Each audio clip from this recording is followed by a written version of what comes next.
Whenever Ryan says anything Porsche related, I've got a buzzer, and we're just gonna.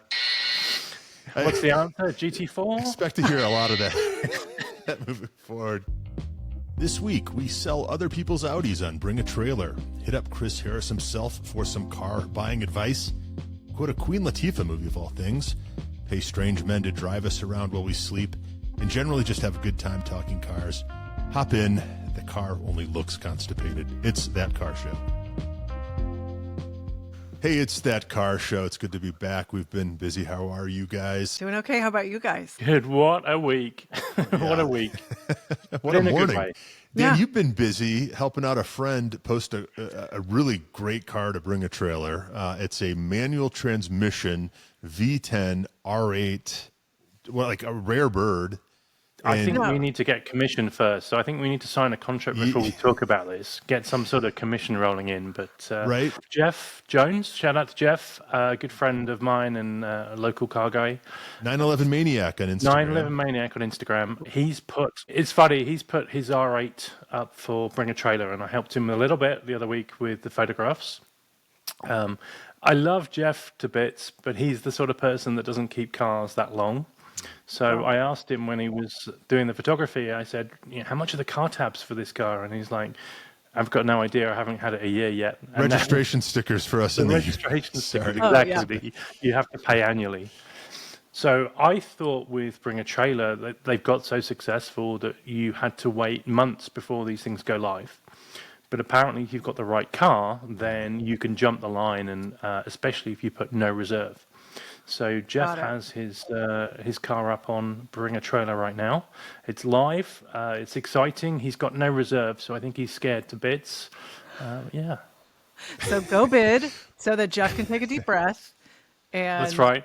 So how did he end up with that? Because it is rare, especially to be a manual. I think that's a pretty special car. How was it that he ended up with that one? He's got this bucket list of cars that he wants to own and have, and I think one of his sons it was his dream car, an R8, and he had a Porsche Spider. We need a buzzer for Porsche, don't we? Also a good car. Yeah. Yeah, had a Porsche Spider with the number plate. Something along the lines of like next one, as in like the next car, as in Right. like this was going to be the keeper.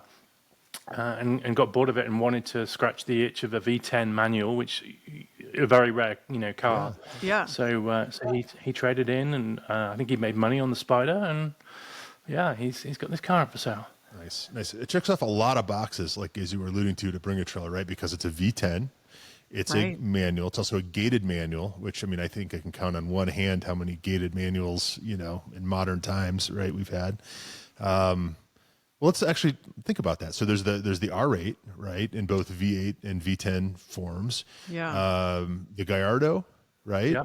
Yeah. And then maybe a handful of Ferrari 458s or 430. 430s, 430s, Yeah, 430 and Those 430 California. Ferraris are shit. Those are But my that was it, favorites. right? It was just very. I think were Aston's gated? No, they weren't gated. were they? No, that's It's a lost art, isn't it? yeah. I've never actually driven a gated manual. I'm going to say it right now. Have you? It's fun. I Okay. haven't. So Lindsay, what have you driven? Come on. Yeah. So it's not modern, but I got to drive our friend Mark Foster's 308. Ah. Oh, very cool.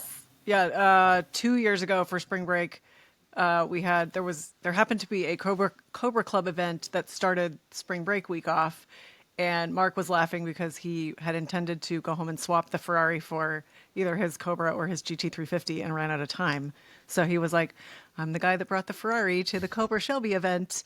But then I was telling him, because Magnum PI was my favorite show when I was a little bitty kid. Was it? Absolutely. And I mean, what's not to love? Like, the mustache could have been its own character, right? Come on. So, Yeah. so I was telling Mark, like, this is amazing. It's like my childhood come to life. And he just smiled and threw me the keys.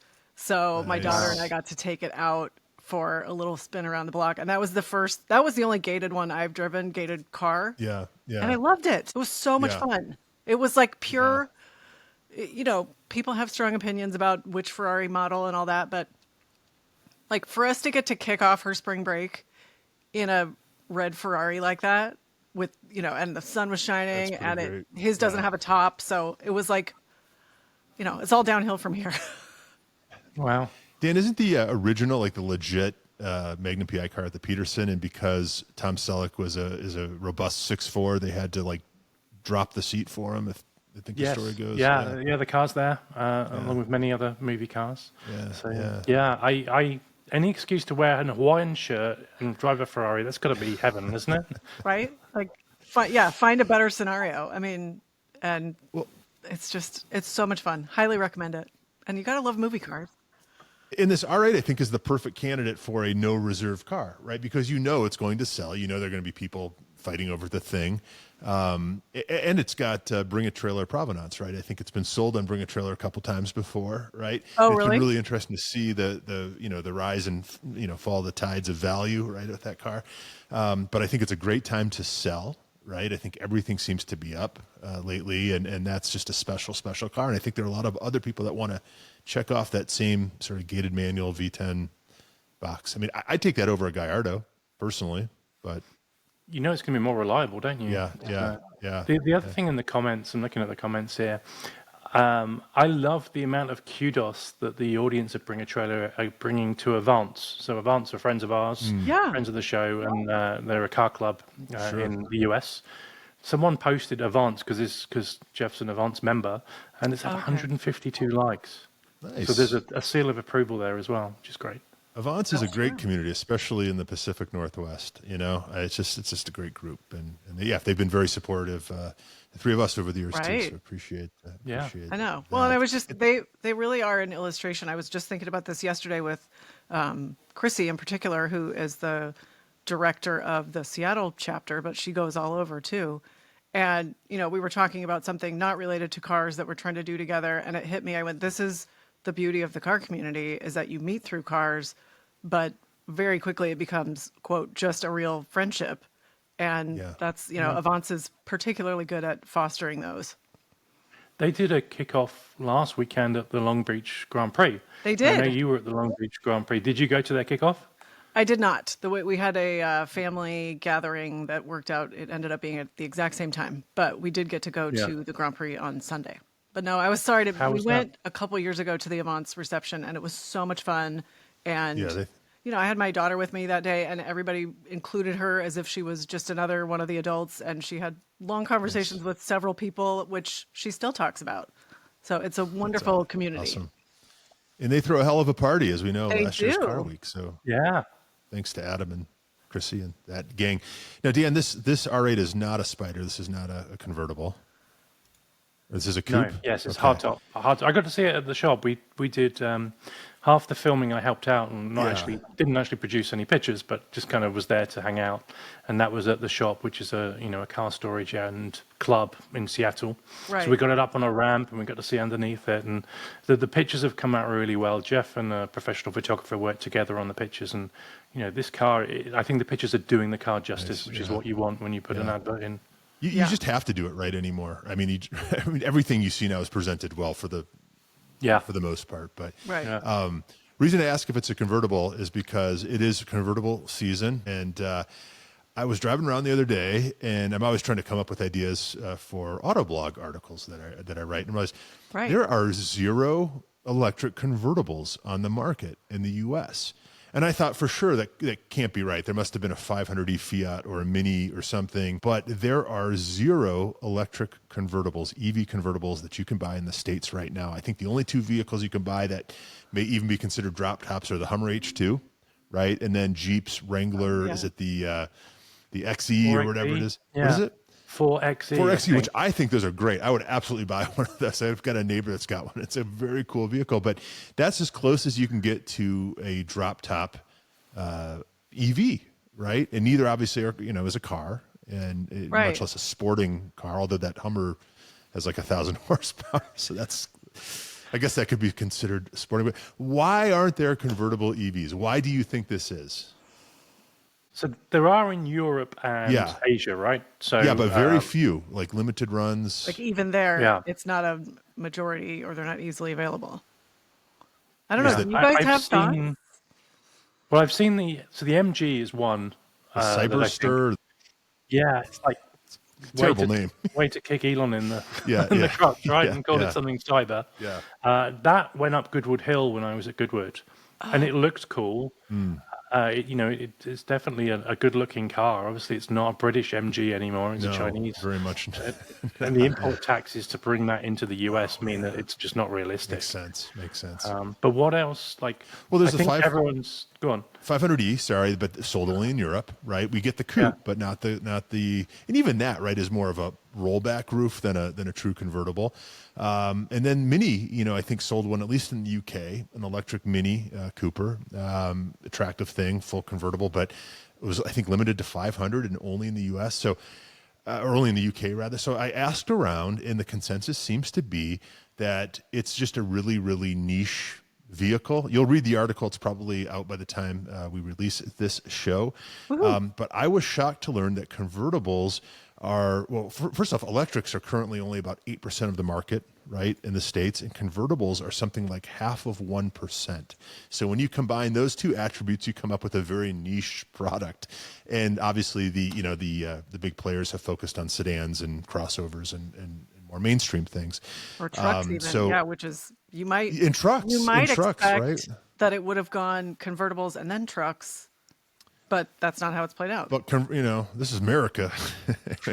We like our trucks. Well, but that's what like electric trucks is very, some people would say that's un-American. So it's interesting that was even attempted. But I think you have to look at market share, and the trucks do sell so many. And I think the other thing is just you're adding weight to something and complexity to something that's already extra heavy coming in, right? I mean, and extra complex. So, it's a. That said, there are 3 cars that are on the horizon, 3 EV cabrios for the U.S. over the next year. Any guesses what those 3 might be? Because there are just 3 that I could find, which is also a little surprising. I can tell you one that's not coming, and that's the Tesla Roadster. Will we ever see that car? No. And I don't believe a damn thing that man says moving forward. So that's just not arriving in general. It doesn't matter where you are in the world.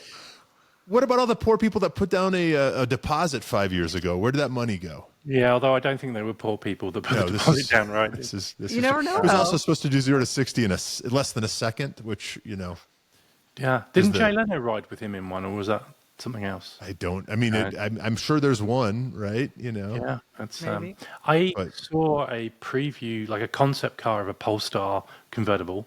Is that one of the 3? It is one of the 3. Very good. We should have guessed. Good job, Dan. It's the 6. So I have a 2. The 3 was just released. I think the 4 is right around the corner if it hasn't been released yet. And then there must be a 5. So a 6 is probably a good year away, but it is a beautiful, beautiful looking thing. It's also $200,000 to start. And apparently they sold out 500 of their launch editions. So they've sold, 500 of them. It's a great looking thing. It's, I think, 800 and some horsepower. But, as I mentioned in the article, $200,000, you have a lot of options. And I don't know if that's what I'm thinking more GT3 RS or something, but, or GT3 RS. Yeah, GT3 RS you're not getting for $200,000. Whenever Ryan says anything Porsche related, I've got a buzzer, and we're just going to... What's the answer? GT4? Expect to hear a lot of that moving forward. Well, and I think we were wise. The buzzer is probably a better idea than a drinking game if we want to get through the episode and have it actually be coherent. Especially considering it's midday here for this recording. Right. 3 p.m. somewhere in the world. Absolutely. So that's one of them, and that's really actually very... the fact that that's on your radar is great, right? I don't know that a lot of people come up with the Polestar 6. You're attuned, I guess we're attuned to the Polestar brand. So there are 2 others. Any guesses? What do you think the first one's going to be? It's not what you expect. Is BMW making one?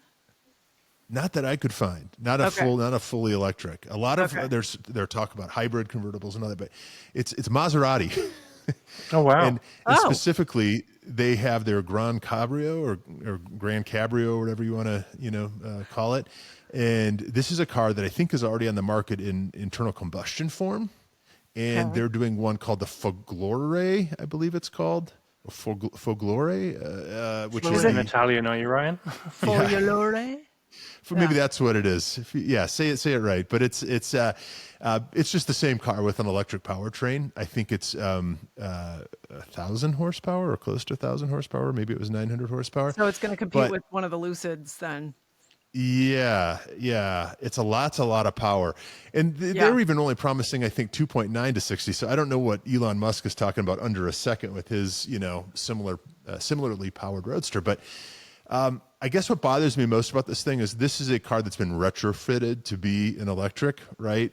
And not only is it a car that's been retrofitted, this is an ancient platform. This car looks exactly like a what's the Turismo that's been out for 20 years? Gran Turismo. That thing, it's barely changed. You can pick those up for 30 grand. Where's the case for buying a $200,000 electric version of effectively the risk analysis, right? You would have thought a company like Maserati, that a part of Stellantis, that we know are in trouble. They've changed CEOs. Yeah. Like, you would have thought the risk, it'd be risk adverse, right? And if we're going to bring a new car out, let's not try something that's unproven. So unless they're borrowing all the technology from an existing platform that's not convertible, and they're going to try it in the Maserati, it's a bit of a strange move. Yeah, that could be. What's the EV? Oh God, what their little SUV, the Dodge Hornet, right? Isn't there an EV? Please tell me this isn't just like two Dodge Hornet powertrains. Is it the Charger? Well, I mentioned that in the article, and I said, why don't they just chop the tops off all these Chargers that are clogging the lots, right? Yeah. I mean, no one wants these things. Turn them into convertibles, sold, done. Did you know that's a factory option? There is one in LA. There's a purple one in LA. Dan, have you seen that one? There's one. And everybody thought that the person had done it themselves, like had it done aftermarket, because it's well done. Like, you look at it, it's not like the person did it in their garage. Are we talking electric or non-electric? Non-electric, but you can order. Okay, I was going to say, stop the presses. Yeah. The article is no longer valid. Okay, right. There is. So no, but you can order the Charger as a convertible. Yeah. But is that like done by ASC or something? It's a factory option, but just most people, like, you'd have to special order it because they're not making them. Well, why aren't they, like, that thing should be hugely popular among certain demographics. Yeah, that is, I think that would be, yeah. Well, of course, now we've moved on to the electric, so I guess it's a null point. But it's one of the things I mentioned in the article too was that, like, maybe it's time for Maserati to have like an Aston Martin-esque sort of redo, right? A brand refresh or a design language refresh, because I love it or hate it, they're selling those new Aston Martins, and it was time, and they needed to do something. I won't go so far as to say a Jaguar style refresh, but I think Maserati. Good God, that car looks just. Can you imagine, like, if I don't know. I don't want to say the word that can't be said. Imagine if a Camaro looked the same today as it did 20 years ago, right? I mean, the Chargers do, the Porsches do, I guess. But I just think, man, that thing is long in the tooth. Well, and I think you're right, Dan. My guess would be, because think about the number of cars or companies where the platform, like, they share cross-platform stuff. My guess would be that they're doing that, and maybe this is their attempt to shake up the brand, that, like, do something, that people weren't expecting, and see if that hits, because, the Maseratis have not been holding their value. I know people that have had them and they enjoy them, but the value hit that they take makes you think twice, from picking one up. So who knows? Let me pose this question too. So many people, when you say, why would you buy a Maserati over something else for, X number of dollars? And they say it's the sound. Right. Well, what's a Maserati then without the sound? Yeah. That's true, because that's what I've been picturing, like, the people that I know that have had them. Yeah. Either, my being around them when they're started up, or them talking about the driving experience. Yeah. That's it. It's just like the intoxicating exhaust note. And if that's gone, you're right. Like, that is a different proposition. Ask Dan about that intoxicating exhaust note. What was it, the Levante that you rented when we were in LA a couple of trips ago? Yeah. I enjoyed in February. That car. Yeah. It was a lovely car, but if you're buying it new, you just burning money, aren't you? Yeah. But that was all about the sound. Yeah. Even that. So even the SUV. Yeah. So what do you think the third car is? And it's so obvious, but I wonder if either one of you will. I think I know. So Yeah. Lindsay, any guesses? Convertible EV. Yeah. That's super obvious. Yeah. Sports car. And if you listen to the first Dibs podcast, you might. Shout out, John and Justin. I am behind on my podcasts, so normally that would help because I love that show. You're gonna have to tell me. I was going to say when we're friends with everyone who does a car podcast, it's really hard to keep up sometimes. I know. Right. But so it's the new Porsche 718 in specifically Boxster form, right? And Porsche has been taking their sweet time getting this thing out. I think it was originally promised for 2025. Now our sources say 2026. And supposedly it's going to be released in two forms. At first, the S and the GTS. I think the S is a single motor rear wheel drive with about 400 horsepower. And then the GTS, I think, will be closer to 600 horsepower with two engines. I think maybe even all wheel drive, two engines, two motors. And then there's talk of a turbo that'll have, or maybe that's the one with 600 horsepower. That makes more sense. Makes sense, wouldn't it? Yeah. I think that's the 600 horsepower one. I wonder if it's similar then to the. So apparently, if you look at the new GTS, which is hybrid, when you look at the motor, it says a Rimac on it. It does. So I wonder if there's a collaboration. Obviously, they're part of the same group. And maybe that's if they're going to do it, they're going to do it right. And so I think that's why they're taking their time. I know there's a lot of hate against the idea of an electric, fully electric Porsche. But I think if you look at it as a mini Rimac or Rimac or however we're saying it these days, I think that's a compelling thing. And, John on First Dibs has said this before, like how amazing would that be up alone in the mountains, with the 600 horsepower convertible Porsche, just cruising. I mean, it would be a different kind of experience, but 600 horsepower, anything is not going to be dull. So especially with, if you're at altitude, engines struggle, don't they? But absolutely. But electrics don't, right? Yeah. But who would have thunk it, Maserati would be the first ones to the market with an electric sports car. So. Well, it's interesting. You mentioned that it's a car that's being adapted to be an EV. Yeah. Which is the same thing that Porsche has done with the Macan E. And so people were talking about the challenges of instead of designing everything in the process and designing it as an EV, you're having to work with something that already exists. So we know it can be done too. Yeah. And it's a lovely car. Well, so I guess we'll see. It's That a great doesn't, car. that doesn't always mean that that's a huge issue, but it definitely, I think it presents more challenges for the people putting it together. And don't you think, Lindsay, that the new 718 will have Spider and GT4 variants that will just be IC cars? I do. Yeah, that's a whole other discussion. Will GT cars ever I'm not in become hybrid charge. Yeah, but I just feel like they're not going to take that off the table, So. I feel like we'd have to have Dan, where was the buzzer? The world would have to flip upside down for them to take those away. Yeah. So I feel like it's going to be a vehicle, a platform that's going to work both ways. To your point, right? Yeah. So. Yeah. Anyway, did you guys? We had a listener challenge posed to us. Shout out RJ in Japan, who suggested that we do a 5-car, $100,000 fill your garage challenge, but each car has to be 20,000. So you can't drop 90,000 on a C8 or whatever. Zero. Yeah, and it's got $20,000 each, right? So and they go buy 4 rollers for a total of 10,000. or bucks or something. It doesn't work. Yeah. So, and Dan, I think you mentioned you picked 5 convertibles. I had a theme. The weather's getting good in Seattle at last. It's been a long time coming. So your 2 weeks is coming. Your 2 weeks of good weather. Enjoy it while it lasts. But I thought I would go for I did think of almost doing 5 cars I could sleep comfortably in, but maybe that's next time. Maybe that's for next week. Yeah. If you're a long-time listener of that car show, you will understand. Episodes. Yeah. I like the sleeping cars. So I've gone for 5 convertibles, but I'm interested. Did you folks go for themes? How did you think about it? I approached it what would be most usable for my lifestyle and interests. Okay. And I chose 5 different sort of types of cars, or 5 cars for 5 rolls, right? Horses for courses. So yeah, same. yeah, okay. Dan, you want to start? Because I'm very first. Can do. So None of these I've are going to be electrics, by the way. I've broken it out by like drivers' cars Okay. and then cars that potentially will go up in value.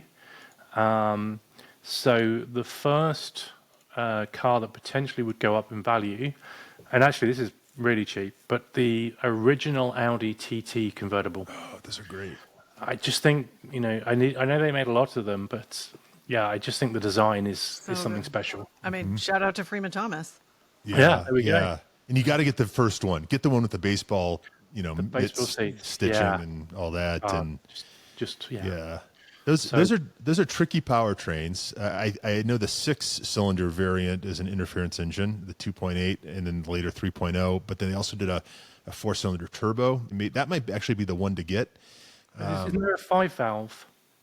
Yeah, that would have been the 6, right? So Okay. there was a 5. I had that same engine in a B5 A4 that blew up. So Yeah. Cool. maybe stick with the 4-cylinder and you can tune it a little bit too. But that first gen is just that's a concept car that was brought to market. Yeah, Right? beautiful thing. I love the story of like Freeman created it in secret. Nobody at Audi, outside of the people that commissioned him, they're like, you can work on it.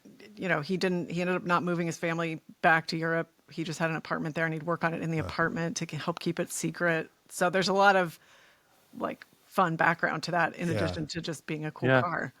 I'm a fan of his. He pops up at like too. events, like just like a regular guy, and it's like that's Freeman Thomas. I know. And he's been so sweet to myself and my daughter. I got to go to the Manx headquarters in Irvine and he toured me around. And then we got to take one of the vintage restored ones out for a drive.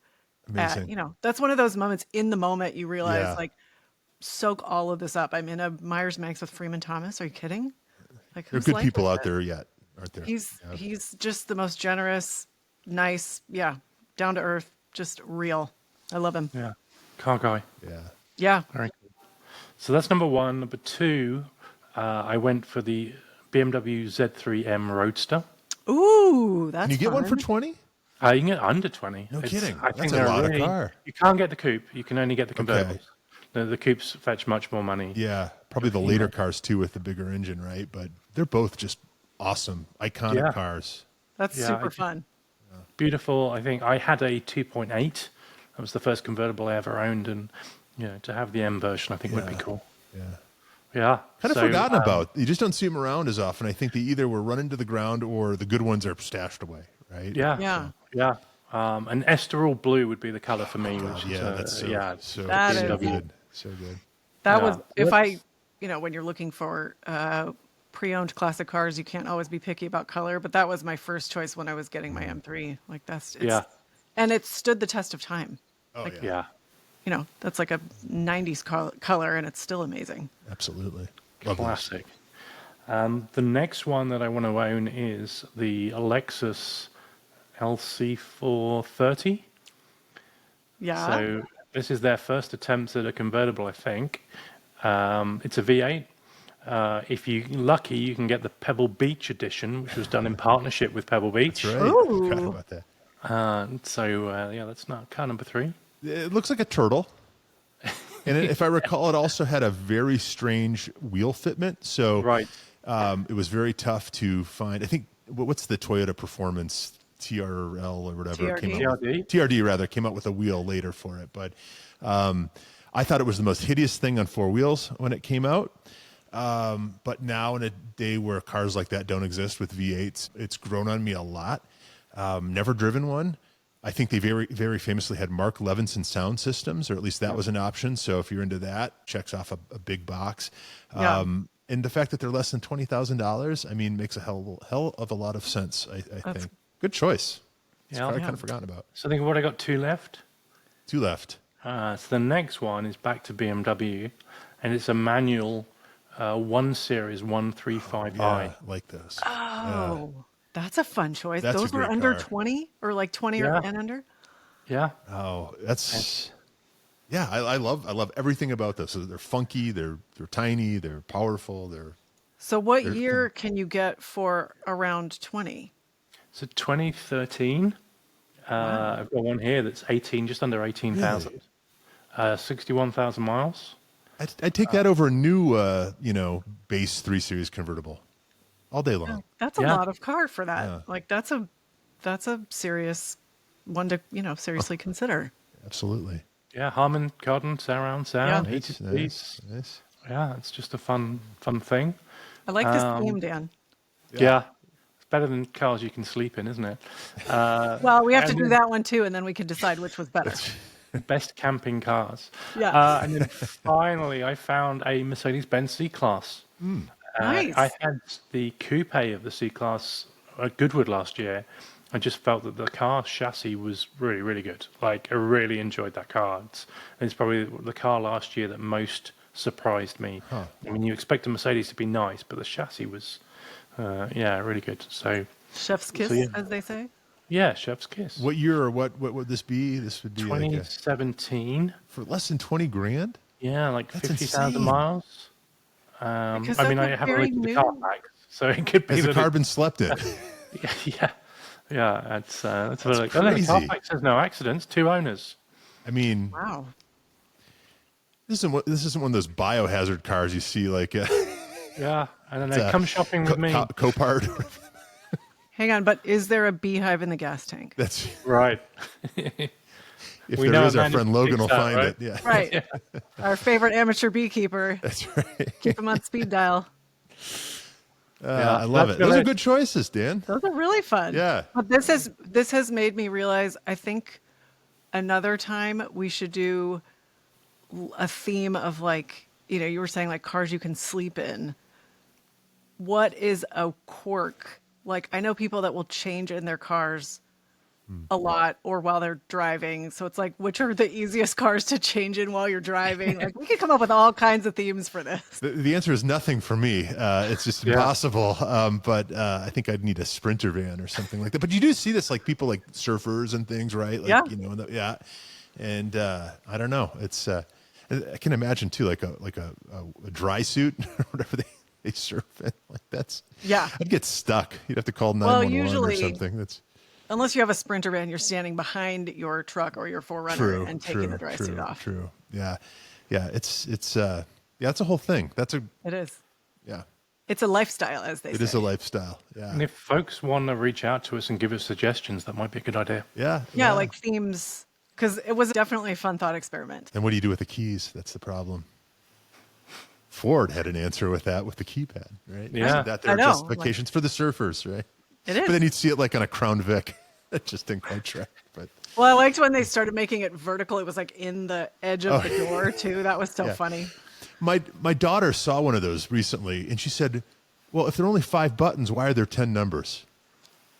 I know. Right? Because it's She's button smart. 1, 2, button 2, 3. Yeah, Right. she's very It's- smart. It's the illusion of Comes from her mom. privacy and security. And you're That's- like, really, we all probably have the same code. That's right. This is That's great. right. That's right. 2, 2, 2, Yeah. 2, 2. Anyway, Lindsay, what do you have? Okay. So I really like my list, and I think this would be a really fun garage. Okay. So first up, I was looking at, if I had a theme, it was looking at my life right now and what I like to do, which is driving. I love to drive with my daughter, like go for a fun drive, like Yeah. up in the canyons or in the hills or just Experience cars. experience like that she and I can take out together. I also like to go to the track, as we know. So that was a consideration. It's fun to have something you can just run around town in. That's nice. And I mean, I may have picked 2 track cars, but who's counting? So anyway, first up, because of the track cars, you need a vehicle that you can tow them Just true. in. So I found a 2001 Ford F-250 Super Duty red pickup truck. So that's my first choice. Okay. And it's beautiful. Does that have like How much is 300,000 miles or something? Let me see. I can tell you because they go 'Cause that seems like a forever, deal. Yeah. right? Like that's a So- car I wouldn't hesitate to buy with high miles. So it only a has truck, 200. rather. It only has just over 200,000 miles. Well, And for that's the just getting diesels, broken in. right? Yeah. It's just getting started. Exactly. Yeah, the diesels go, so you could get one with higher miles and feel comfortable. Okay, next up, and this is something that I would take with my daughter and just go cruising in, like weekend car, go get donuts or go for, drive up PCH or whatever. And a 2006 987 Boxster manual, of course. Yeah. Yeah, because Wow. I mean, we have to have a Porsche, right? And they're great cars. They're such great cars. Right. And for the budget, like I think that's a lot of car for the Yeah, money, and it fit with absolutely. this challenge. Yeah. Next up, and this would be one of the track cars, and because I was also with an eye to, my daughter's going to be driving before I know it. So this would be something that it wouldn't be too precious. I wouldn't worry about her, something happening to it, and it would be a great car for her to learn on. So a 1996 Mustang SVT Cobra, of course, manual, Wow. which would work as a track car. Yeah, My daughter yeah. could learn to drive a manual on it. You could still drive it around town.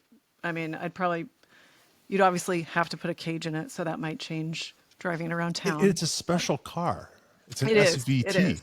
Right. And the Cobra edition, it's not my favorite body style of Mustang. Sure, of but course. this iteration of it, I think would be really fun. Yeah. Not to Yeah. go off topic, but whatever happened to, was it the SVT Focus? Do you remember those? Yeah. I thought those were so cool. There weren't many around, but those were neat. Those were neat. Yeah. Well, it's like the limited, I think that's one of those like limited runs, like they did the Focus RS and the Fiesta, like ST and all those. It's just a limited run. You don't even see the non-SVT hatchbacks around with those big taillights or whatever. But anyway, sorry for the non No, sequitur. it's a good question. Yeah. And Anything then SVT special. Yeah, exactly. So this one is just because it's so fun, and I just would probably end up driving this most of the time. A 2013 Mini Cooper S John Cooper Works. Nice. Manual, Awesome of course. cars. Again, forgotten about, right? Those are the closest thing to a go-kart you're going to find. Those are awesome. That's the thing. And so this one is super cool. I mean, and it sold for $19,250. That's hard to believe. Yeah. And it's the super cool. It's I can't tell exactly what the gray is, but it's like a super dark metallic gray. It's got red accents, red wheels. Like it just looks hot, Those are and it would be awesome. super fun. Very affordable. Shout out to our friends at Shift Colorado magazine here in my home state.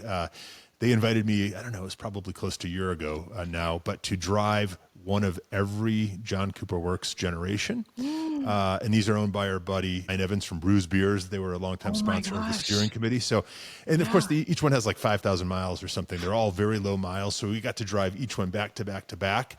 And I found myself drawn to the earliest of them, which I think was I can't remember if it started turbo, then supercharged, and then went back to turbo, whatever the powertrain thing was. But those are the coolest cars ever. They feel special. They're a blast to drive. The shifters are great. I had no idea that you could get one of those for less than 20. And that's a real contender, right? I think for anyone's garage. They're quick. They're great. Yeah, I mean, obviously this is induction. This is a fantasy thought experiment, obviously, but I kept looking at that one going like, wait a minute, like definitely got its hooks into me last night when we were putting these lists together. Also, Ryan Evans, I'm available to drive your John Cooper Works anytime. Just let me know. He is such a nice guy and so generous that I bet the next time the three of us get together here that we could make that happen. He's got some other cool stuff like a 2CV and yeah. So I'm also available to do quality control on their beer. So just putting that out there. Look at that. We are just here to help. I did quality control on their beer for a good 2 years and 150 or something episodes, and let me tell you, the standards are very high. But I think I also probably 2 thumbs up. Blame about 20 pounds. Yeah. If you don't know, you're not from this area. Brews Beers, BRUZ. They do strictly Belgian style beers. In fact, they're so good that they routinely win these awards in Belgium. Right, so. That's like that movie Bottle Shock where the California wines went to France and routed all the French wines. Yeah. I think they have to call them Belgian style and not Belgian, right? For obvious reasons. But great guy with a great fleet, also a beautiful garage. So, but check it out. Check out that article on Shift Colorado magazine online because it was really well done, and you may see me behind the wheel of one of those cars. So. That's a great choice. I love those cars. Yeah, me too. Like I don't know. I won't be surprised if I end up with one before long. Now that I know that they're so accessible. support just what I that. need, right? Yeah. I'll do it for the sake of the podcast. I'll take one for the Oh, team, it's guys. commitment. Well, now it's a tax deduction. Just saying. Right? It's a So, business. Exactly. Business absolutely. expense. Absolutely. Okay. So are either of you familiar with the name Ricky Rudd? The NASCAR driver, right? He is. Okay. So About as far as I go. What is There you this go. NASCAR you talk about? Yeah. right. NAS. Yeah. So my fifth and final addition to the 5-car, 100,000, 20,000 each garage is a 2002 Ford Taurus NASCAR, formerly driven by Ricky Rudd. Oh, stop. Wow. Like a legit NASCAR? I will show you a picture. Is it a No Ford? kidding. That's Ford legit. Taurus. Ford Wow. Taurus, but then here I'll What? show you What? it's cooler in this one. Yeah. And you can work on it because they're simple machines, Right. right?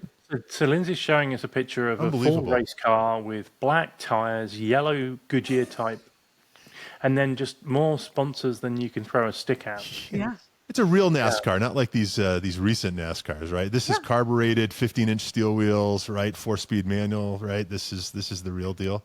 It is a retired NASCAR. Incredible. Wow. So I have I like Turning that up very in that much. Cars and coffee. You'd kind of win cars and I coffee, mean, wouldn't you? no kidding, right? Like that is the best $20,000 you could spend on a car if you're looking for attention and love and all or just an amazing an amazing like, experience. an opportunity. I mean, talk about like checking off a list you didn't even know was on your bucket, No or an kidding. item you didn't even know was on your bucket list. Yeah, Like yeah. what made me think of it is there's a family that's in the Cobra Club with us that we go to the Yeah. track with a lot, and they have a retired NASCAR that is their track car, and it was one of the Cheerios cars. And so I was looking at the list, and I went, Oh, I mean, yeah, I'm the Cheerios sure- cars. I remember this. Yeah, so that's at the track with us all the time, and it is Incredible. louder than you could ever conceive of, as you'd imagine, God, and it's yeah. just the coolest thing. And so when I was looking at this, I went, "There's no way that you could get access to one of those for 20 grand." And then I found one. Well, they're not precious. It's not like taking your new, I think that's why fill in they the like blank to it, the track. Yeah, that's because you amazing. can just go enjoy, which is the Hell whole yeah, point, that's- right? Wonder what you would blow away, like, on the straight. Come up Everything. against- Everything, yes.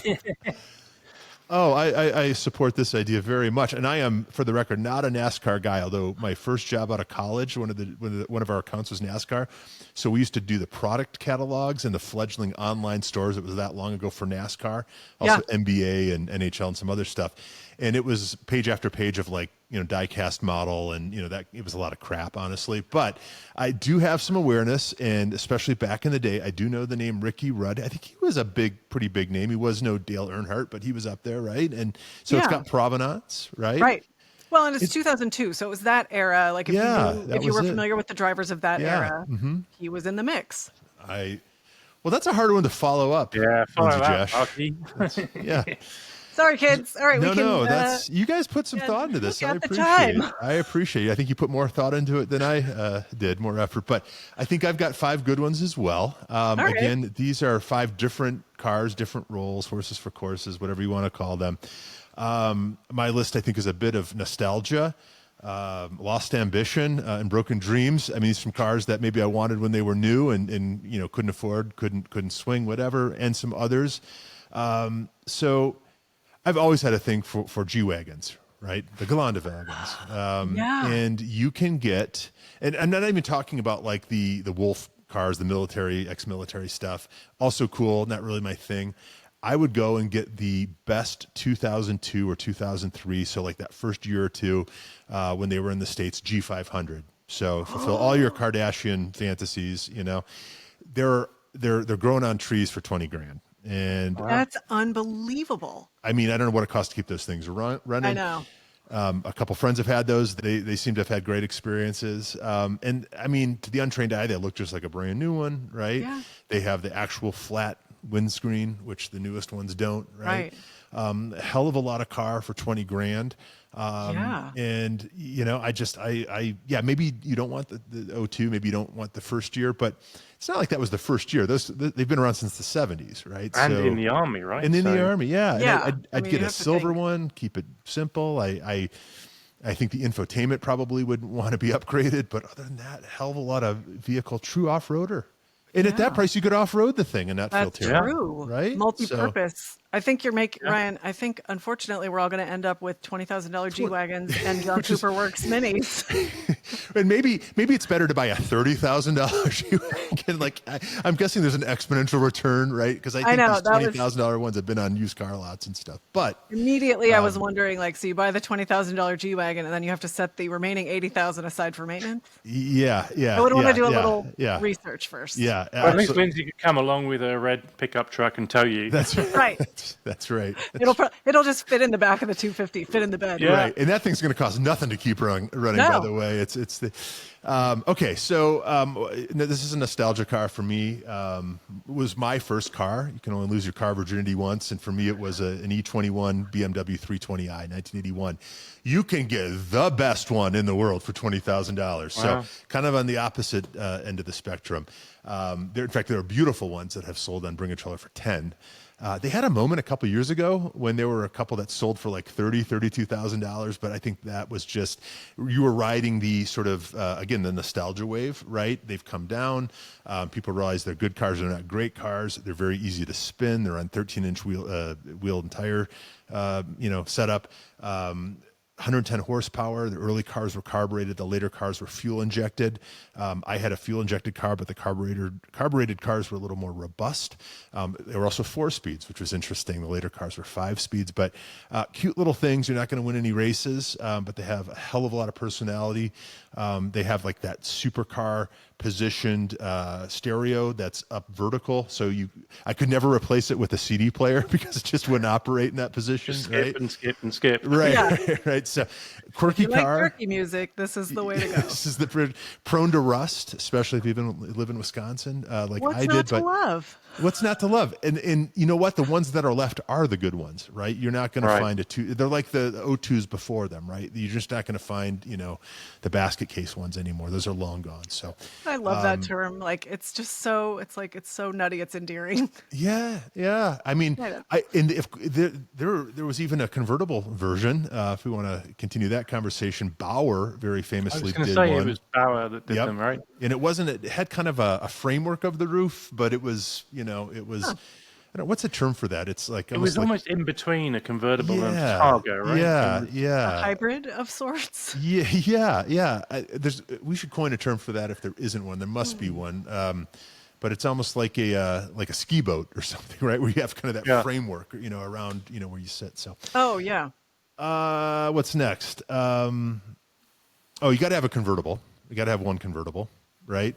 And Or 5. or 5, and I may have a couple here, but an R107 Mercedes, like the one behind me that isn't mine, that I wish I could take out today on this beautiful sunny day in Denver. But again, they grow on trees for $20,000. You can get a very, very nice one. We've talked about this before. When those were new, I don't want to say a lot of guys and gals, I think, bought them for themselves as retirement gifts, right? Yeah. If you didn't buy a Corvette, you bought an R107, kind of depended on your part of town, I guess. And so they're all over the place. Again, you can get a very, very good late model 560 SL, I think, for $20,000. It's just what color do you want? A lot of them were sand beige or whatever the one is behind me, but find yourself a black one or a silver one, and that's a hell of a great car for $20,000. V8 Yeah. again, V8, right? Yeah. Just don't make them anymore. Again, needed one Canyon Carver in the mix, and so Yeah. Lindsay, following on your coattails with a 987, I went Cayman. I knew he'd go Porsche. Yeah. I like say- that I'm exempt from the Porsche buzzer, but Ryan is not. Yeah, well, you didn't say Broncos, so. I was going to say, there has been nary a Ford or a Bronco this entire episode. No, I said Ford with the truck, Yeah. but I By was the saying third or- Bronco. Went for Bronco. Right. Yeah. By the third or fourth mention, it gets louder and louder, angrier and angrier Yeah. with that buzzer. But great cars. I don't know if you can get a .2 for under $20,000, and obviously the 981s and the 718s are double or triple that budget. But great, wonderful cars. If it were up to me, I would take a .2 base over I think a .1 S, just for the engine. They went to the DI engine, just more robust and almost as powerful. So, but they also didn't make a lot of them. We've talked about this before. Those .2 997 and 987 Porsches, just the world economy and all that, they're just hard to come by. But Interesting story. When I was in the UK, I was looking for a convertible. and I wasn't sure which one to get. And we talk about these term influencers. Well, Chris Harris, the influencer stroke journalist, Yeah. I reached out Influencer to him first, is that? I think he was journalist first. Okay. I give him Yeah. his He credit, definitely but was. I reached out on Twitter and said, "What convertible should I buy?" Yeah. He said a Porsche Boxster, so I did. Amazing. And Yeah, what year was yours? 2009, I think. So So you had it a was point two. yeah, That's the one. and it was the S. Nice. Yeah, I love that Great car. car, right? With a And that- Chris Harris connection. That's so that's fun. amazing. Yeah. Yeah. I I need love to I that. thank love him at some I point. love his podcast with the other three guys. I know they're Yeah. not, but it's such a fun listen. I'm so grateful that you recommended it, Dan. Yeah, I love that. I love that. I want to talk more about that car, maybe on a future episode. Yeah. Because we should all be buying those up, honestly. I've said this Yeah. before. Those first Yeah. generation Boxsters, Caymans, they'll never be cheaper, and they're fantastic, capable cars that keep up with a lot of stuff today. So, okay, so that's my Canyon Carver. And then I think you need an exotic car in your garage. You have to own an exotic car once in your life. An exotic car at $20,000 is kind of a scary proposition. Yeah. And I like all the absolutes that we keep saying. Well, you have to this, and you Yeah. definitely need this, and you must this. Yep. So does that mean you have to go Italian or? Well, kind of, sort of. Are you familiar with the Cavalli Mangusta? I know Mangusta, but I Okay. don't Have know. one with the gull wing doors? I don't think they had gull wing doors, but they later morphed into the De Tomaso Mangusta, but not Yeah. the classic De Tomaso Mangusta. So there was this outfit. For years, the only place I ever saw them was in Car and Driver. I felt like Car and Driver talked about them a lot, considering they probably sold 12 in the States. But it was the Qvale, I think is how it was spelled. And there was this fellow, kind of like a Henrik Fisker, who just always had his finger in car things, and nothing was a big success. This was one of them. I believe it was a 5.0 Mustang powered thing. So it was an American powertrain, but it had this Italian body. It was kind of funky. Look it up. It had a retractable hard top. And this was, I think, of the era when everything was going retractable hardtop. There were articles about the death of the ragtop, right? We'll never have, fabric, convertibles. It's all going to be, folding Like hardtops. hard but convertibles. Yeah. They were heavy and they were complex. But if you don't know this car, check it out. Again, later on, they badged it the De Tomaso, and I think that might be the cooler one to have. That's the one I'm aware of. I'm just looking at a picture. That's what it is. Oh. Okay. Yeah. Okay. That's It's super unique. cool. And they kind of looked like a little constipated or something, right? They look a little, but I think they're cool. I've seen one in my life. But you've actually seen one in person. I've seen one. Yeah. Don't they have a center, like, is it center mounted gauges, or is that, there was maybe a sister car that looked confusing with something else? One of them was like the poster car for Advance on the Green a few years ago. So that's where I've seen it. One of these or one of the other It was the one with Cavalli or whatever they are? I think it was a Di Tommaso Mangusta. Okay. Yeah. Okay. They're cool, and you can get them for like $12,000, right? So, and it's a truly exotic car. It's a V8. So, and it's like that whole, like, it's almost like a Shelby, or like a Cobra or something, where it's got an American heart and it's got Italian-esque, design. Yeah. And if That was that's, go ahead. No, it was always fun to see those at the Cobra show or the Ford Powered shows yeah, because yeah. it's so different. They stand out because the Yeah. design is such a different design language. Yeah. Also, can we have a moment for we're now going to include constipated as a descriptor for design language? I love it. Some That's cars just look hilarious. constipated. Wow. Sometimes What they does do. it say about us when we're not in the room? That's what I wonder. No, I don't want to know. I'm good. Yeah, But let's move on. it's so interesting. It was always so interesting to see those as a kid because they are such a unique design. Yeah. And Ford powered. Well, I have an alternate too, and also maybe made in slightly greater quantities. A car I've talked about before. I think it's one of the neatest looking little things, like a mini Diablo or something. A Lotus M100 Elan. And that's another one that checks off that exotic box. Maybe it's not quite as exotic, but most people have never seen one. It looks, like I said, a little Lamborghini or something. It's got one of the best sort of rear three-quarters views of any car ever built. They're tiny. There was a yellow one that appeared in Honey, I Shrunk the Kids, Part 2. That's your tidbit for the day. Was it Honey, I Shrunk the Kids again, I think? Yeah, maybe that's what it is. Yeah. Electric Boogaloo. I've driven 3 of these things, guys. Title, haven't we? What's that? We've got a title for the show. That's right. That's right. I've driven 3. I think there might be 300 in the States. I've driven 3. I drove incredible. There was a green and yellow Lotus special edition one that they did, which would have been, I guess, the Colin Chapman or whatever special edition. So it had the livery, the classic green and yellow livery. Was it gold and yellow? No, it was British Racing Green, at least the one I drove. But it could have, maybe it was a homebrew or something. No, zero brakes. Separately, I think they did a John Player special edition, but I think it's different. Maybe that's what it was. I could have sworn it was green, but maybe it was black. I don't know. It was years ago. Maybe it looked black, and in the sunlight, it was like that Lexus Black Jade where the sun was on it, and it's like, oh, it's dark green. I'm curious. Don't believe a thing I said. Okay, in it, Ryan. Well, it was a younger me. I was pretty svelte back in the day. I meant height. I wasn't talking about your weight. Well, that helped. We don't body shame here at that car show. Right. Yeah, I think I followed. I wanted one more than anything. It was when I had a Volvo S40, and that wasn't the sports car I wanted to be. That was a great car, and so I actively shopped for one of these. And they were the first one I drove was terrible. It had no brakes. It had obviously sat for years. That was the John Player Special or whatever it was. And then I drove another one, and it was like, all right, getting closer. And then one day I was in Green Bay, Wisconsin, and I saw one for sale at a used car lot, or I saw the ad and I went to drive it, and it was dialed in and it was quick. I think on paper they were only 170 horsepower. They were front wheel drive, which was the big hit against them. But it was fun. It was very much a late 80s car, right? The interior especially, but the exterior beautiful. And then Kia went on and bought the rights to that car and sold them slightly modified for years later. I think in the Asian markets, like Malaysia, I think they were very popular, and they did like purple and lime green. And so I have seen some of those that have been bought now badged again as Lotuses. So anyway, it's a rabbit hole for you if you ever want to go down it. But those are my 2. I get very excited about that car. Yeah. So cool. Having the fact that you've driven 3 of them. Okay, but so you said you have.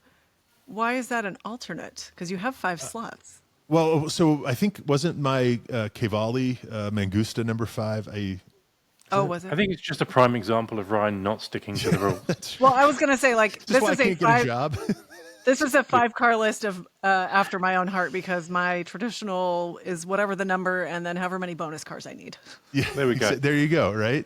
That's my traditional approach to build an X number garage. Well, I like this approach, right? Where instead of putting all your eggs in one basket, you buy 5 things. They all have to be $20,000. Right. So thank you, RJ. RJ is a longtime friend of the show and works for Daimler in Japan. So in fact, he was a guest on the steering committee. Go way back. He was a guest. Oh. And thanks, RJ. Yeah, says he really likes the show, but really fun. Yeah, that was a good one. So and now I have a NASCAR. So like, what's not to love? I'm telling you that I think that's the new move. Yeah. Can you register them? Like, how does that work? No. Track only. I'm sure there are a couple states you could probably register. Right. Vermont. How much effort do you want to put in? Montana. Yeah. Right. Well, apparently Vermont is one of the only states where you can register a car without a bill of sale. There's that inside. That would only work in Vermont, though. Can you imagine? Right. Florida. I know. I'm like, that feels like an immediate invitation for all sorts of shady activity. But they're good people, good ice cream eating people up there. If you were to do it in Florida, they probably, push you to the front of the line, right? Right. Even the NASCAR, it's a religion down there, I think. Right. God, yeah, that's altars I met a guy springing up to me all over the place. Yeah. On second thought, I could get used to that. I met a guy at Amelia Island last year, Jazz, I think his name was, and he's in the Nashville area. I talked about him before, and I think it was a Porsche 918 that he got registered as a street car, Yes. And yeah, you know this car, and he Well, just yeah, you've talked about it before. yeah. I mean, it can be done. You go in, It I can be guess, done. you know, looking like you know what you're doing, and Maybe you take some fresh baked chocolate chip cookies to slide across the counter abs- and sweeten the deal. absolutely. Well, and I We're mean, all good at speaking of small talk. licensing, did you guys hear on Spikes this week they were talking about there was a Cars and Coffee in Beverly Hills and the theme was Montana and it was cars with Montana plates in LA. Oh, that's great. It's crazy, isn't it? Like that is genius and I can't Yeah, believe nobody has done it yet. I like that. Yeah, Yeah. that's it's just not even a And for those not aware, Yeah. so in Yeah. the US there are sales taxes in most states, right? But there's no sales tax in Montana and also Oregon. So people who have got these fantastic cars, they register companies in those states. So Montana's the biggest one. Right. And then they end up not having to pay tax, allegedly. I'm sure they pay tax. But the car can be driven wherever, but it's wearing a Montana plate. So that's the kind of the background behind it, if you're not aware. Well, I think it's you save the sales tax. Yeah. There Yeah. are whole like post offices, I think, you know, in Montana where the post office boxes are just, you know, affiliated with LLCs, as I understand it. But That makes here's a sense. question for you. Where do you draw the line? Because I've seen a couple cars around here, like, you know, Boxsters, right, with Montana plates. Is there at what point does it start to look silly? I At mean, what point does it make it worth it, right? Well, that too, right? You know, how much does it cost to register a car and pay sales tax? If you're Right. paying in Seattle, Well- if you're buying a $15,000 Boxster, Right. you're paying $1,500 True. tax. Maybe right? that's enough. So you know, Well, is then, that yeah. enough to warrant it? and you think some of these cars, if it's $1 million car, like Just that's looks right. better on an F40. worth the That's trouble. where it kind of makes sense. But Yeah. Sam from Seeing Through Glass is selling his Boxster at Air and right. Water this weekend, and that was bought, I think, in New York, but it's wearing a Montana plate in all his videos, and that's a interesting. car that's less than 20,000 Montana plate. Yeah. Yeah. Well, the British I think- automotive influencers are a shifty bunch. Yeah, trying to break the system as and where they can. I mean, what I'm hearing is that car show needs to buy Sam's Boxster to give it a good home, and And set up Right. that car show Right. in Montana. Right? right, We're broadcasting live from Montana. It's Yeah. ready to go. look, big sky. That's yeah. Well, my favorite is when, like, I had this conversation a couple years ago. There was a vintage Land Rover in a driveway, and I walked by it with someone who is not a car person. And the story behind this particular one is that it was during COVID, so everybody was doing, you know, what they could to cope, and all sorts of crazy things were happening. And apparently, the dad was enjoying some glasses of his favorite adult beverage, and bought this car online. And the way it was told to me, and it came, and look, it has a Montana plate. It came all the way from Montana. And I said, well, probably everything about that story is true, except it was probably already here. Right. My guess would be that car has not spent any time in Montana, and here's why. It's never been to Montana. No, Yeah, has yeah. never seen dirt. It was this beautiful vintage Range Rover or Land Rover, and you know it has the bench seats in the back, but it was a 2-door, so super cute, fun car. I'm like, if you're going to make a COVID purchase, that's a pretty good one. God, yeah. Hey, speaking of vintage Land Rovers, our friend who owns several, Maurice at Horsepower Heritage, is in Italy at Well, the moment, and buongiorno. yeah, he was just at the Ferrari Museum and all this stuff, and looks like he's having a great time. He's a great photographer is- too, so That museum is just the coolest. I'm gonna make it there I eventually. got to spend like an hour there many years ago, and like never long enough. Knowing Maurice, he'll end up with like an interview with like I don't know, Hamilton Dinner in the himself, flat, right? Like Right. Yeah. And Dinner I'm in like, Enzo's flat. right. Take up residency or something. But we have a whole list of things we're going to talk about today, and we are at over an hour. But there's one thing, so I have to come back to a lot of this stuff. But there's one thing Yeah. I wanted to That's a good just problem to end have, on. right? Yeah, good problem to have. Who knew that that 5-car challenge would take off like it did? But one of you posed the question, or maybe it was me. I don't know, about the nicest Uber or Lyft you've ever been in, and I feel like when that was a new thing, it was kind of a premium product, and you were more likely to end up in something like a Lexus or something. And now it seems to be these Prius Cs, with wet back seats. So it seems to be a downhill slide, kind of like Airbnb and Vrbo for that matter. There goes our opportunities to get sponsorship from all Right. three of Well, those. win us back. Prove it. We'll take free stays. What have you had a particularly excellent Lyft or Uber experience, and what was the car? Or maybe it wasn't the car, but what made it so? We talked about my one on the previous show, didn't we? What was it? I had armed protection in Oh, a that's Ford right. F-150 in Texas. That's right. So Yeah, I mean, I think you mean, win. You took it as Yeah. a positive, though. But I think at Cannes Film Festival, Yeah. you can Uber a helicopter. Oh, there you go. So you know how the pictures come up when you book an Uber and you Yeah. can see what kind of vehicle? Yeah. Right. From what I understand, helicopters are available around Cannes and Monaco during the film festival. It's pretty heavy. Yeah, imagine accidentally hitting the wrong button. And suddenly Right. You booked a helicopter. How do I cancel the helicopter? Yeah. What about you, Lindsay? Yeah. Have you ever? I have been very lucky, I Yeah. think. I've had very good experiences. I haven't taken a ton of Ubers, so that probably helps because I'm just like anything else, it's a numbers game. Yeah.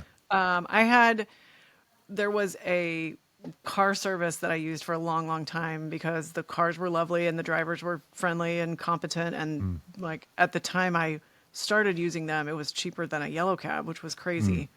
Like town cars, like actual Lincoln town Yeah, cars. like town cars. And it was a nice touch. And since it was more affordable than a cab, I thought, well, why wouldn't I do that? Yeah. And I had used the same company for a long time. And then there was a driver that kind of became like, I think we were on his account or however that works. And in the last few years, the conversation started getting more and more bizarre. And, then my daughter's in the car with me. And at one point he started telling her she should value her parents over God. And I went, Oh, good Lord. I think we're going to go with Uber. Yeah. Yeah. Wow. That'll do it. So I think Uber, I went into it with a very like, this is going to be better. Yeah. That's amazing. Yeah. She's looking at me and she's like, what is happening? I don't know, but we're You're already stuck. in the car. You're trapped. You Yeah, wanna make we were in that the car. flight. Yeah. That was like at the beginning of the ride. And I'm just like, where do I Oh, look? God. I'm like, yep, sure. Sounds, yes, straight ahead. You're going to go through all the stations of the cross by the time you were. It was, yeah, it That's rough. was quite an experience. So not an Uber, but a story. I don't think I've ever been in anything particularly amazing. I think probably the nicest thing I've been in is like a full-size Volvo SUV, and whatever that is, the XC90 or whatever. But I have two other quick stories. When you mentioned a town car, that made me think of a time where I also slept in a car years ago. It was when I was Nice callback. just out of There college. we go. He is one of my people. Well, I knew I dig liked this. Dig this. I was right out of college, one of my first jobs. I apparently didn't have much money or much of a credit score, and I had to get an advance to travel for work, right? I didn't have the money, and I had to go to New York. And so I got an advance, but the advance hadn't made it to my account, or the check hadn't cleared. So I found myself in New York City trying to check into the W Hotel at Union Square, if you know where that is. This is years ago. I've stayed there. You know the place? Well, I tried to stay there. Yeah. I went to the counter. I had a reservation. I, however, didn't own a credit card, but I had a debit card, which would have been fine, but the money hadn't gone into my account. And when they ran it for $1,000 or whatever, I didn't have $1,000 in the account, so I couldn't check in. What I could do, and the next day, and I hope I've not told the story before on one of the podcasts, but I had a photo shoot to do with the deputy mayor of New York City. So I wanted to be bright-eyed and bushy-tailed.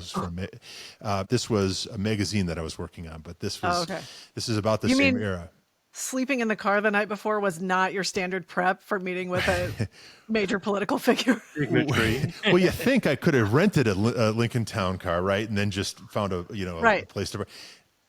in my great wisdom of being young and without credit, I decided I was going to call a town car service, and I literally paid a guy to just drive me around all night as I slept in the back. He went back and forth over one of the bridges as I slid back and forth on the bench seat, trying to get some shut eye before 2:30 a.m., which is when I knew the check was going to clear, and then I could check into the hotel. So you can sleep in a town car. You can sleep in a moving town car. I was so tired. I didn't care if I was going to die.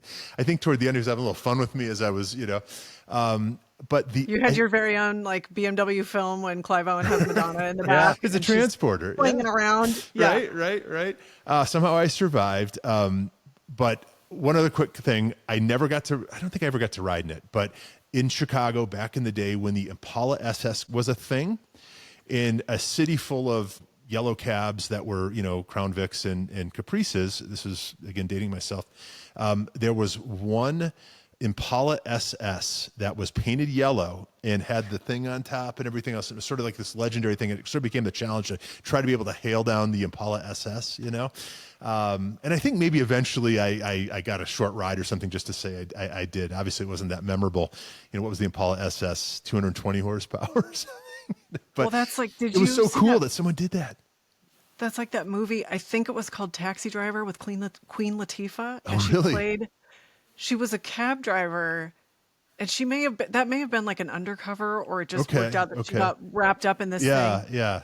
This guy jumps in her cab, and something prompts her. She pushes a button, and the whole cab transforms. Like Weber carbs come up out of the hood. The whole thing. Amazing. And she has like this most iconic movie line. She just looks at him and winks, and she's like, "Buckle up for safety." Oh, that's great. Beep the word, the end of the line. But the car turns into like this hot rod, and I think it's in Chicago. And so she's like hot rodding it through the streets of Chicago. Because I think he tells her he's like, "I have to." There's some dire situation. He has to be at a certain place in 10 minutes, and she's like, I got you. That's great. And that's kind of where I thought this guy who drove this thing must have been coming from, because back in the day, like a taxi medallion in Chicago was like $1 million, and now they're 50,000 because of Lyft or Uber or whatever they are. But he had $1 million taxi medallion, and then he went and he got a $60,000 Impala SS, whatever they cost, right? Maybe they were 40, I don't know. But they were twice what a regular Caprice would have cost, or an ex-police car or something. He drilled a hole in the hood, right, to put the medallion. He painted the thing yellow, right? So it probably had some nice, metallic black paint job. Now it's yellow. And then he, decided to be a hack in one. But but they look so similar to the regular cars. But then you saw the little Impala badge. You saw, the alloy wheels or whatever, right? And the dual exhauster. I just thought that was the coolest flex ever, and I guess those days are done. But I guess the equivalent for that would be like showing up in an S8 Audi or something, right, for your trip to the airport. Right. But anyway, so sorry for all the storytelling tonight, but this is a good one. That's what we're here for. Right? Yeah, it's all. This is fun. We're here for the stories. This is fun. So I guess that's a show and a half, right? You're welcome. Yeah, we've been reminded to tell everyone listening to please follow us on Spotify and Apple Podcasts. Follow us on Instagram. Follow us individually on Instagram as well. We always like the follows. Yes. And what else? Is there anything else we need to? We have to remind everyone to always be driving. Always be driving. That's right. We are That Car Show. And until next time, always be driving.